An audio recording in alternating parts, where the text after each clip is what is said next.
হরে কৃষ্ণ। আজ পহেলা ফেব্রুয়ারি রবিবার, পবিত্র মাঘী পূর্ণিমার দিন।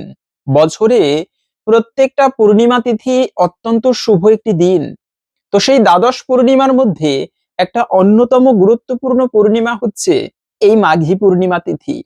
তাই আজকের এই শুভ দিনে অনেক বাড়িতেই ভক্তি ভরে মায়েরা ব্রত করবে, লক্ষ্মী নারায়ণের পুজো করবে, যাদের পুজো করার ফলে পরিবারের দারিদ্রতা দূরীভূত হয় এবং সৌভাগ্য সমৃদ্ধি লাভ হয়ে থাকে। তাই আজকের এ পর্বে আমরা সেই পবিত্র মাঘী পূর্ণিমা বা পূর্ণিমা তিথির ব্রত কথা জেনে নেব। আপনি এই দিনে ব্রত করেন কিংবা না করেন, প্রত্যেকেরই উচিত ভক্তি ভরে এই ব্রত মাহাত্ম্য কথা শ্রবণ করা। এতে অনেকাংশেই এই ব্রতের ফল লাভ করা যায়। তাই আশা করছি আজকের এই তথ্যগুলো আপনাকে অবশ্যই সমৃদ্ধ করবে এবং ভালো লেগে থাকলে একটি লাইক করে কমেন্টে জয় মা লক্ষ্মী দেবীর জয় একবার হলেও লিখে যাবার অনুরোধ জানাচ্ছি। লক্ষ্মী দেবী হচ্ছে এমন দেবী, দেখেন, ভগবানের সেবা করলে ভগবান কিন্তু সহজে তার ভক্তকে মনোবাসনা পূর্ণ করে না। এই জন্য দেবদেবী, এই যে বিশেষ করে কালীমা, শিবের পুজো করলে, তাদের কাছে মনস্কামনা জানালে সহজে কিন্তু তাদের ভক্তদের মনোবাসনা পূরণ করে মা কালী। কেননা তিনি জগৎ জননী, স্নেহময়ী। কিন্তু ভগবান বিষ্ণু হচ্ছে একটু বিপরীত। আপনি ভগবানের সেবা করবেন, সহজে আপনার এই জগতের ধন ভগবান বিষ্ণু দেয় না। কেননা এই জগতের ধন হচ্ছে সাময়িক সময়ের জন্য, আর ভগবান তার ভক্তকে কখনো ঠকাতে চায় না। তো এজন্য বিশেষত ভগবান বিষ্ণুর কাছে না চেয়ে যদি মা সরস্বতী মানে লক্ষ্মী দেবীর কাছে চাওয়া হয় বা তার পুজো করা হয়, তবে পরিবারের দারিদ্রতা দূরীভূত হয়, সংসারে একটা শান্তি বিরাজ করে। ভগবানকে লাভ করার জন্য লক্ষ্মী দেবীর কৃপা লাভ করা খুবই গুরুত্বপূর্ণ। এই জন্য এই পূর্ণিমা তিথিতে যদি কেউ লক্ষ্মী পুজো করে, তবে মা লক্ষ্মী হচ্ছে ঐশ্বর্যের দেবী। তার কৃপা হলে একদিকে যেমন ঐশ্বর্য প্রাপ্তি হয়, অন্যদিকে মা লক্ষ্মীর কৃপায় ভগবান বিষ্ণুর পর্যন্ত কৃপা দৃষ্টি লাভ করা যায়। এজন্যই পূর্ণিমা তিথি এতটা গুরুত্বপূর্ণ দিন। এক একটা শুভ শুভ তিথি এক একটা দেবতা বা দেবীদের জন্য উৎসর্গীকৃত। যেমন শনিবারের শনিদেবের পুজো করা হয়, তারপরে হচ্ছে সোমবারে মহাদেবের পুজো করা হয়, তেমনি পূর্ণিমা তিথিতে সেই লক্ষ্মী এবং নারায়ণের পুজো করা অত্যন্ত শুভ এবং মঙ্গলময়। তাই আপনারা এই দিনে বাড়িতে লক্ষ্মী নারায়ণের একটুকু বিশেষভাবে পুজো করবেন। কেন ভগবান বিষ্ণুকে জন্য বলা হয় ভব ভয়হরম ওম সন্তাকারম ভুজগ শয়নম পদ্মনাভম সুরেশম বিশ্বাধারম গগন সদৃশম মেঘবর্ণম শুভঙ্গম লক্ষ্মীকান্তম কমলনয়নম যোগী বিদ্যান গঙ্গম বন্দে বিষ্ণুম ভবভয়হরম সর্বলোকৈকনাথম। এই জগতের যত ধন সম্পদ থাকুক না কেন, অন্তিমের ভবভয় একমাত্র দূর করতে পারে যিনি, তিনি হচ্ছে ভগবান শ্রী বিষ্ণু। আর আমাদের প্রত্যেকের জীবনে বিষ্ণু পুজো করা উচিত। হতে পারে আপনি শিবের পুজো করেন, সেটা করতে পারেন, সেটা মঙ্গলময়, কিন্তু শিবের পুজো করার আগেও বিষ্ণু পুজো হচ্ছে সর্বোত্তম। কেন? কোন দেবদেবী আমাদের মুক্তি দিতে পারে না এই জন্ম মৃত্যুর বন্ধন থেকে, কিন্তু একমাত্র ভগবান বিষ্ণু যিনি মুক্তি দিতে পারে, তাই তাকে বলা হয়েছে বন্দে বিষ্ণু ভব ভয়হরম। তাই এই জন্য অন্তত পক্ষে সব দিনে যদি বিষ্ণু পুজো সেইভাবে নাও করতে পারেন, কিন্তু বিশেষ শুভ দিনে যেমন একাদশী, পূর্ণিমা, শুভ শুভ তিথি রয়েছে, এই সমস্ত দিনে একটুকু বিশেষ ঘটা করে বাড়িতে যদি সম্ভব হয় লক্ষ্মী নারায়ণের পুজো দিবেন। জীবনে টাকা পয়সা লাভ করাই মূল উদ্দেশ্য নয়। আমরা যেমন ভাবি একটা চাকরি করলে আমার জীবন সেটেল, কিন্তু প্রকৃত জীবন সফলতা কি? মনুষ্য জীবনের প্রকৃত সফলতাই হচ্ছে অন্তে বৈকুণ্ঠ প্রাপ্তি, ভগবানের চরণ প্রাপ্তি। এই জন্য মনুষ্য জীবন। তো যাই হোক, মূলত সেই বৃহস্পতিবারে আমরা প্রথমত জেনে নিচ্ছি এই পূর্ণিমা তিথি কতক্ষণ থেকে কতক্ষণ পর্যন্ত থাকবে। তো পূর্ণিমা শুরু হয়েছে গতকালকে 31শে জানুয়ারি, সেই মানে শনিবার রাত 6টা 15 মিনিট থেকে থাকবে মূলত আজকে পহেলা ফেব্রুয়ারি রবিবার। আজকে নয়, মূলত আজকে সারাদিন এই পূর্ণিমা তিথি থাকবে। শেষ হবে 2রা ফেব্রুয়ারি সোমবার একেবারে ভোরবেলা 4টা 40 মিনিট পর্যন্ত। তো এই সময়টুকুর মধ্যে এই পূর্ণিমা তিথি থাকবে। সেজন্য উদয়া তিথি মেনে আমাদের এই পূর্ণিমা পালন করতে হবে আজকে 1 ফেব্রুয়ারি রবিবার। যারা লক্ষ্মী পুজো করবে, ব্রত পালন করবে, নিশি পালন করবে, সবাই আজকের দিনেই এই পূর্ণিমা তিথি বিশেষ ভক্তি ভরে পালন করবে। তো এ হচ্ছে এই পূর্ণিমা তিথি। নদীর জোয়ার ভাটার মতো মানুষের জীবনীতে জোয়ার ভাটা হয়। এজন্য পূর্ণিমার দিনে মানুষের জীবন প্রবাহ ঊর্ধ্বমুখে থাকে এবং অমাবস্যার সময় মানুষের জীবন প্রবাহ নিম্নমুখে থাকে। শাস্ত্রে সুন্দর একটা কাহিনী পাওয়া যায় এরকম, যে জীবনে কখনো অহংকার করতে নেই। পূর্ণিমা নামে এক বোন ছিল। এই অমাবস্যা পূর্ণিমা দুই বোনের কাহিনী সুন্দর করে, যদিও বা পূর্ণিমা ভালো তিথি, কিন্তু পূর্ণিমা নামে এক বোন ছিল খুবই অহংকারী। যে অহংকারের কারণে তিনি রাজার মানে সেই সন্তানের সাথে বিবাহ হয়েছে, কিন্তু তার সমস্ত ধন সম্পদ নষ্ট হয়ে গিয়েছে। অপরদিকে অমাবস্যা বোন ছিল খুবই গরিব, কিন্তু তিনি আবার রাজায় পরিণত হয়েছিল। তো এই জন্য সেই কাহিনী সুন্দর, এই পুণ্যময় কথা। জীবনে কখনো অহংকার করতে নেই, সব সময়ে গরিব দুঃখীদের সেবা করা উচিত। অপরের সেবার মনোভাব থাকলে, গরিব থাকলেও একদিন মা লক্ষ্মীর কৃপায় সংসারে ধনী হওয়া যায়, সমৃদ্ধ হওয়া যায়। এক দেশে একটা ধনী বণিক ছিল। এই ধনী বণিক, সে ভগবান শিবের প্রতি খুবই ভালো ভক্তি ছিল। তার স্ত্রী তো আরো বেশি ভক্তি, সুশীলা স্ত্রী। সবসময় মহাদেবের সেবা করত, ব্রতকথা আদি শ্রবণ করত। একে তো তারা ধনী, শুধু ধন সম্পদ নয়, তাদের সংসারে লক্ষ্মী দেবী আসলেই বিরাজ করে। সেই স্ত্রীর কারণে পরিবারটা একেবারে লক্ষ্মীপূর্ণ, সবসময়ে ঠাকুর পুজো সন্ধ্যা আদি করা হয়, ধন সম্পদেরও অভাব নেই। কিন্তু কি হলো, সেই স্ত্রী, ধনী বণিকের স্ত্রী, তিনি গর্ভবতী হলো। যথাসময়ে সন্তান জন্ম দিতে গিয়ে ওই মা দেহত্যাগ করলো। এখনকার মানে মতো তো আগেকার দিনে সেই এত উন্নত চিকিৎসা ছিল না, তো জন্য দেহত্যাগ করেছে। তো ওই সন্তানকে জন্ম দিতে গিয়ে যেহেতু দেহত্যাগ করেছে, তাই বাবা খুবই কষ্ট পেল। আমার এত সুন্দর একটা স্ত্রী দেহত্যাগ করলো, যার জন্য আমার সংসারে লক্ষ্মী দেবী সবসময় বিরাজ করত, আজকে সেই স্ত্রী মারা গেল, খুবই দুঃখ পেল মনে।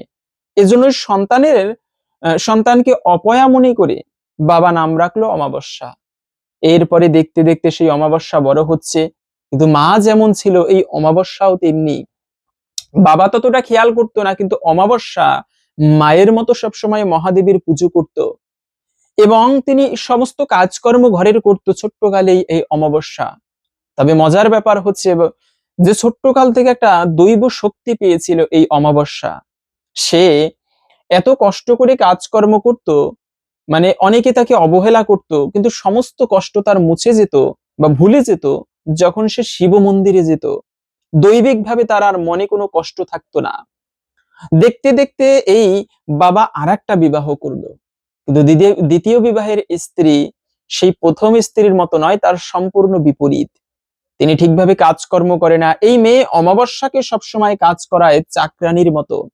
তার একটা কন্যা হলো, নাম রাখলো পূর্ণিমা। যেমন মা তেমনি মেয়ে, ঠিক মায়ের মতো হয়েছে হিংসুটে, আর অমাবস্যাকে কখনো সহ্য করতে পারতো না। বাবা বলতো, অমাবস্যার সাথে এমন ব্যবহার করো না, মেয়েটা মা মরা মেয়ে, কোথায় যাবে।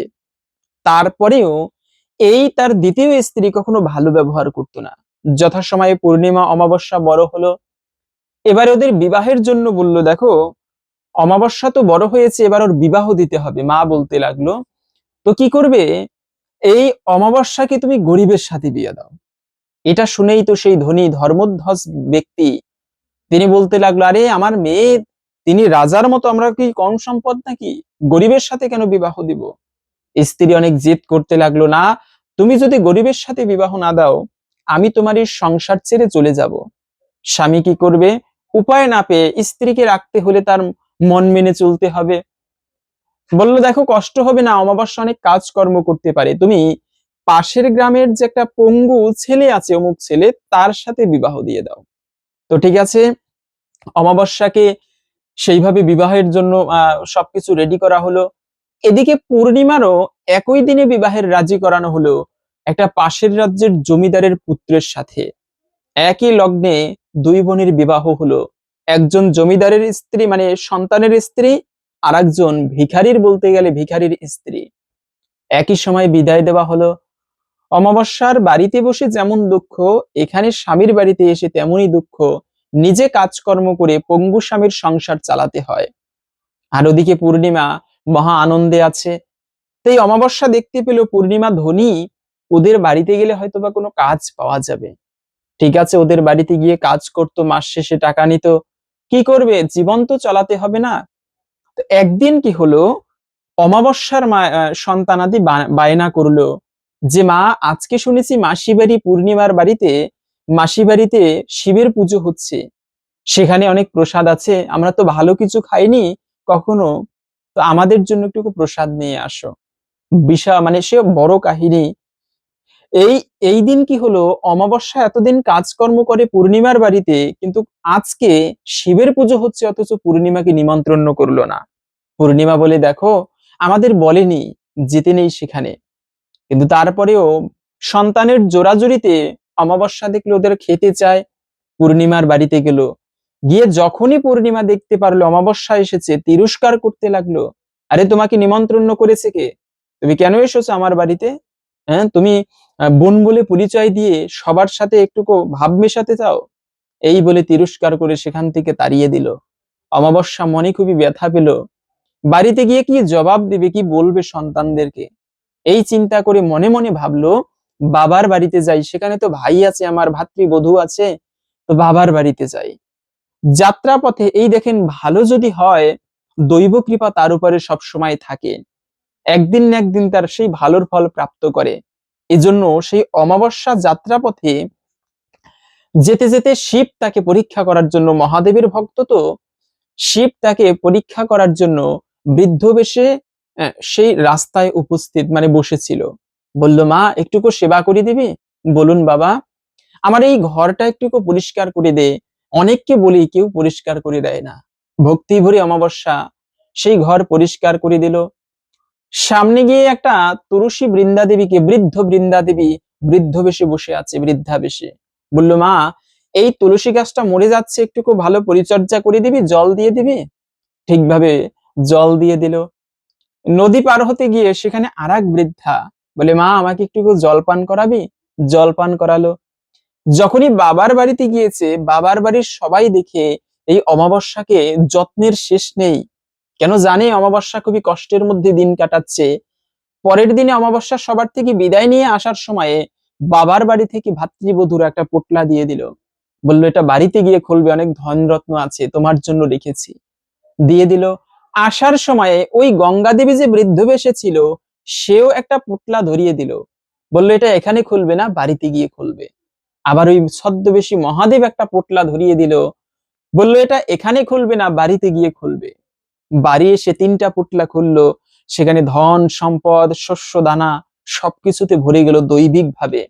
জমিদারে পরিণত হলো। দেখতে দেখতে তারা দৈবিক ভাবে, তার স্বামীরও পঙ্গুত্ব দূর হলো মহাদেবের কৃপায়। আর ওদিকে যখনই সেই পূর্ণিমা তার বোন অমাবস্যাকেই তিরস্কার করেছে, ওই শিব পূজার সম্মুখে বসে তৎক্ষণাৎ মহাদেব রুষ্ট হয়ে তার সংসার সমস্ত ধন তিনি দৈবিক ভাবে কেড়ে নিল। তারা ভিখারিতে পরিণত হলো, ঠিক অমাবস্যার মতো। আর অপরদিকে সেই অমাবস্যা জমিদারে পরিণত হলো। তো এইভাবে করে মূলত এরপরে সেই পূর্ণিমা এসে ক্ষমা চেয়েছিল অমাবস্যার কাছে। তারপরে অমাবস্যা বলেছিল, ভক্তি ভরে আবার তুমি শিবের ব্রত করো, সবকিছু ফিরে পাবে। তারপরে দুই বোন শিবের ব্রত করে আবার দুই বোন ধনী হয়ে জীবন যাপন করেছিল।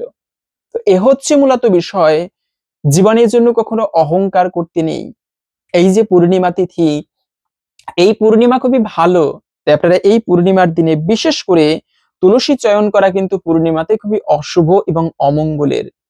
কোন পূর্ণিমাতে কখনো তুলসী পত্র আদি চয়ন করা উচিত নয়।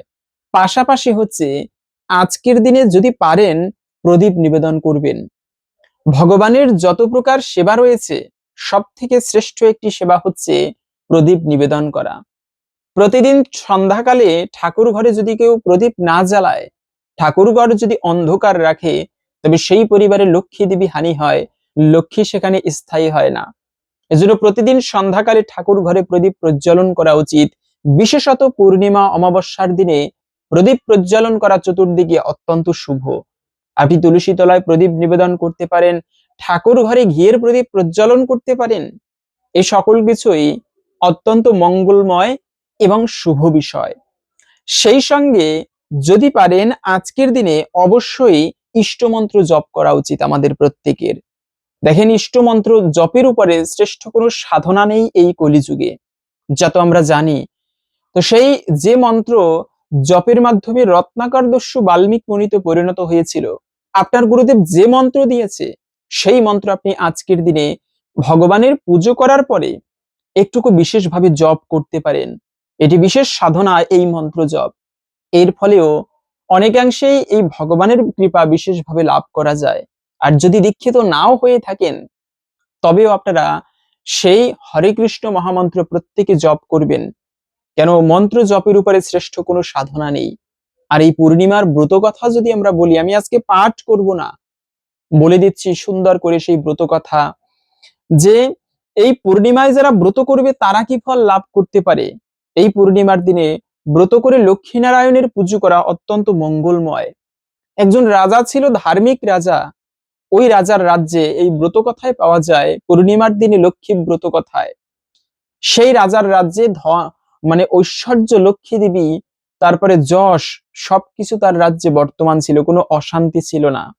কিন্তু একদিন কি হলো, এই রাজা একটা লোহার অলক্ষ্মী মূর্তি কিনে নিয়েছিল ভুলক্রমে, যে কারণে তার সংসার থেকে লক্ষ্মী হানি হতে লাগলো। একে একে ভাগ্যলক্ষ্মী, যশলক্ষ্মী, কুললক্ষ্মী সবাই বিদায় নিল। রাজার অবস্থা এত গরিব হয়ে গেল, রাজা ঠিক পর্যন্ত মানে ঠিক মতো ঘি পর্যন্ত খেতে পায় না। যখনই এই রাজা খেতে বসে, তখন অনেকগুলি পিঁপড়ে এসে পাতের চারিপাশে ঘুরে ফিরে বেড়ায়। রাজা বলল রানীকে, দেখো, একটা কাজ করো, আমার কোনো খাবার জিনিসে আর কখনো ঘি দিও না, কেননা ঘি ঠিকভাবে কিনতে পর্যন্ত পারে না। রানী রাধুনীকে বারণ করলো ঘি দিতে।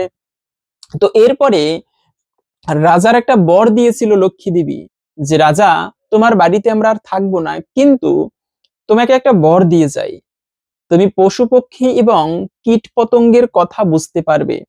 তো এই বর দিয়ে গিয়েছিল। তো ও একবার খেতে বসেছে, সেই সময় অনেকগুলি পিঁপড়ে এসে পাতের কাছে ঘুরে ফিরে বেড়াচ্ছে, আর পরস্পর বলা বলি করছে, দেখো ভাই, এই রাজা ওই অলক্ষ্মীকে নিয়ে এত গরিব হয়েছে, আর ঘি পর্যন্ত খেতে পায় না। রাজা এই কথা শুনে হে হে করে হেসে ফেলল।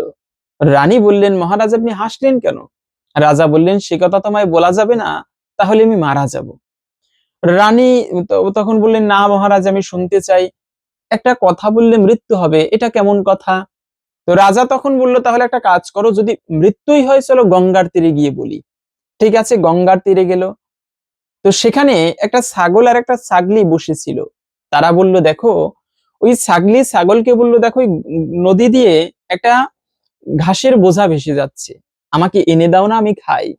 ছাগল বলল, আমি তো রাজার মতো বোকা নই, রাজা যেমন স্ত্রীর কথায় মরতে এসেছে, এই কথা বুঝতে পেরে রাজা, তিনি তো পশু পাখির কথা বুঝতে পারতো, রানীকে সেই বনের মধ্যে ফেলে দিয়ে নদীর তীরে সেখানে রেখে চলে গেল।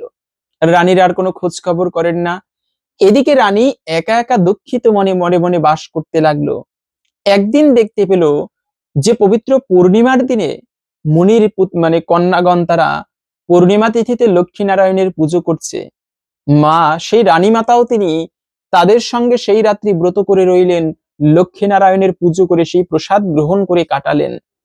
এই সৌভাগ্যক্রমে এই যে ব্রত করেছে, সেই পুণ্য বলে দৈবিক ভাবে রাজার বাড়িতে যে সম্পদ ছিল পুরানো, যা এতদিন হারিয়ে গিয়েছে, দৈবিক ভাবে আবার সবকিছু পরিপূর্ণ হলো। সংসারে ভাগ্যলক্ষ্মী, যশলক্ষ্মী, কুললক্ষ্মী আবার সবাই ফিরে এলো। সকালবেলা ঘুম থেকে উঠে রাজা ভাবছেন, এসব কি করে হলো?